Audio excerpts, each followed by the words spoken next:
Cricket से जुड़ी तमाम खबरें, वर्ल्ड रिकॉर्ड, आईसीसी रैंकिंग और आने वाली सीरीज के शेड्यूल से बाखबर रहने के लिए सब्सक्राइब करें बी ऑफिशियल चैनल को और दबाएं बेल के बटन को ताकि आप हमारी लेटेस्ट वीडियो सबसे पहले देख सकें। शुक्रिया।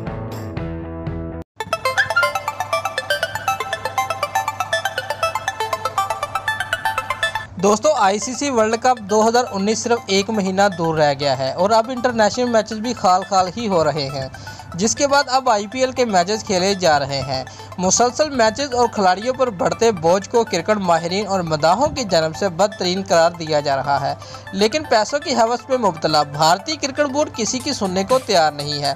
दोस्तों, भारत के वज़ीर-ए-आज़म नरेंद्र मोदी का कहना है कि हमारा वर्ल्ड कप 2019 के लिए स्क्वाड तैयार है, लेकिन जब मेगा इवेंट शुरू होगा तो खिलाड़ी इतने ज़्यादा फ्रेश नहीं होंगे जितना उन्हें होना चाहिए।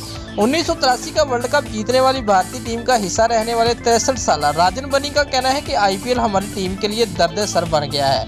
वर्ल्ड कप से पहले आईपीएल खेलने वाले खिलाड़ी थकन का शिकार हो सकते हैं और इससे मेगा इवेंट में उनकी कारकर्दगी पर फर्क आ सकता है। दोस्तों, चैंपियन ट्रॉफी 2017 के बाद से आईपीएल 2019 के आगाज तक सबसे ज़्यादा वनडे मैचेस खेलने वाले 10 खिलाड़ियों में से 7 भारतीय हैं और उनमें से 3 खिलाड़ी रोहित शर्मा, महेंद्र सिंह धोनी और शिखर धवन ने 50 से भी ज़्यादा मैचेस खेले हैं। रोहित शर्मा और शिखर धवन ने सबसे ज़्यादा T20 मैचेस भी खेल रखे हैं। विराट कोहली और जसप्रीत बुमराह गाहे बगाहे आराम करते रहे हैं और टेस्ट क्रिकेट से रिटायरमेंट होने वाले महेंद्र सिंह धोनी को प्रैक्टिस के लिए अब सिर्फ व्हाइट बॉल क्रिकेट ही मिलती है।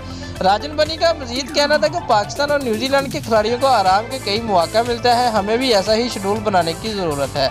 दोस्तों, अगर आपको हमारी ये वीडियो पसंद आई है तो लाइक और कमेंट लाजमी करें और हमारे चैनल को सब्सक्राइब करना मत भूलिए। शुक्रिया।